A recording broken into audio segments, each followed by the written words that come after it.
Thank you, Boji. Student, this is a pretty straightforward question, but still this is very important to understand कि base level के ऊपर आप कैसे चीजों को handle कर सकते हैं. It is case of water efflux from a tank. It says the top of a water tank is open to air and its water level is maintained.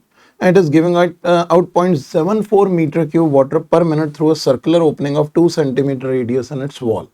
The depth of center of the opening from the level of water in the tank we need to calculate. So again a fundamental question here if we see. एक water tank हमारे पास given है which is open to air. Now in this situation it is giving out इतना water पर minute through a circular opening. यहाँ पे एक circular opening है जिसका रेडियस 2 सेंटीमीटर गिवन है और यहाँ से liquid is coming out. The depth of centre of opening from the level of water. यहाँ पे बस ये एच हाइट हमें कैलकुलेट करनी है कि to what depth this height h is there in which water is filled, जिसके नीचे से जो efflux हो रहा है it is such that if it is moving coming out, water is coming out with the speed v, area pi r square होगा और v का वैल्यू हमें पता है it is √2gh और क्वेश्चन में दिया हुआ है it gives us 0.74 meter cube water per minute. तो in this situation we can directly state कि water level maintain करने के लिए ऊपर से भी इसमें liquid डाला जा रहा है और इसी रेट से डाला जा रहा होगा.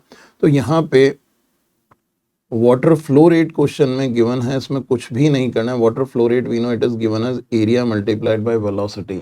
सो अब क्वेश्चन में जो गिवन है 0.74 मीटर क्यूब वाटर पर मिनट, सो डिवाइडेड बाय 60 करिए, वाटर में मीटर क्यूब पर सेकंड आ जाएगा. This equals to AV, area is pi r square, this 2/100 whole square multiplied by flow velocity is √2gh. बस हमको h का वैल्यू निकालना है. तो it is a simple calculation, you don't need to do anything else. So here if you just calculate out, I'm leaving it as a part of calculation for you. आप solve कीजिए, यहाँ पे h निकालिए, यहाँ पे result आ जाएगा. सिर्फ इतना सा क्वेश्चन है, you don't need to do anything, it's only a calculative part. So जो स्टूडेंट्स टारगेट कर रहे हैं बहुत अच्छे स्कोर के लिए, उनका कैलकुलेशन पार्ट फंडामेंटली अच्छा होना चाहिए. जब ये क्वेश्चन पूछा गया था तो बहुत स्टूडेंट्स ने इन कैलकुलेशंस में इतनी मिस्टेक करी जिस वजह से उनके कई मार्क्स लूज हुए हैं. So you need to be careful for such cases.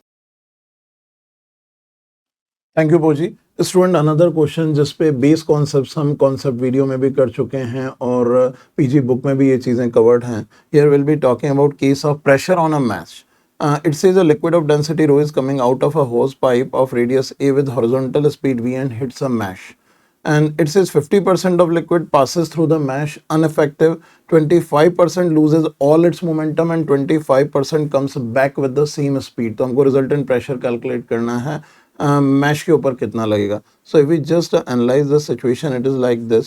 यहाँ पे कोई ये मैश है, इसके ऊपर एक हॉस पाइप से जो लिक्विड निकल रहा है, this liquid is hitting out. Hose pipe का रेडियस a गिवन है तो इसका एरिया हम ले सकते हैं, it is pi a square. Liquid comes out with the speed v. So अगर हम यहाँ पे चेक करें मोमेंटम पर सेकेंड इन लिक्विड, सो अब मोमेंटम पर सेकेंड डायरेक्टली लिखते हैं rho A V square. This we already studied and I think it's there in your mind also. ये डायरेक्ट रिजल्ट दिमाग में रखना था. और ये जब लिक्विड यहाँ पे आता है, क्वेश्चन में कह रहा है 50% of liquid passes through the mesh unaffected, यानी 0.5 of rho A V square जो मोमेंटम है वो पास हो गया. इसने मैश को कोई फोर्स या प्रेशर एक्सर्ट नहीं किया.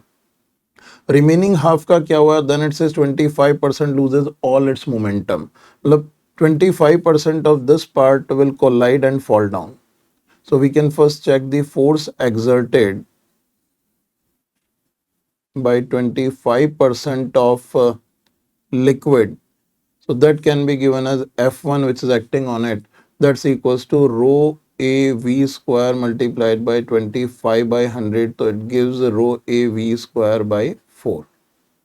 And then it says remaining 25% comes back with the same speed, यानी ये रिटर्न कर जाता है, बाउंस कर जाता है with the same speed. So इसकी वजह से जो चेंज इन मोमेंटम होगा वो इसका डबल होगा. So if we calculate the force exerted by 25% of liquid which bounces back. So this F2 we can write as rho A V square into 2 because change in momentum is doubled and there's also 25/100. So it comes out to be rho A V square by 2. Now the total force on mesh अगर हम calculate करें तो net force on mesh will be F1 plus F2. So in this situation it comes out to be 3 by 4 rho A V square, and if we calculate the pressure on mesh, the pressure on mesh will be equals to F upon A. This comes out to be 3 by 4 rho V square. This is the answer to this problem which we wanted to calculate कि इस mesh पे कितना force लग रहा है.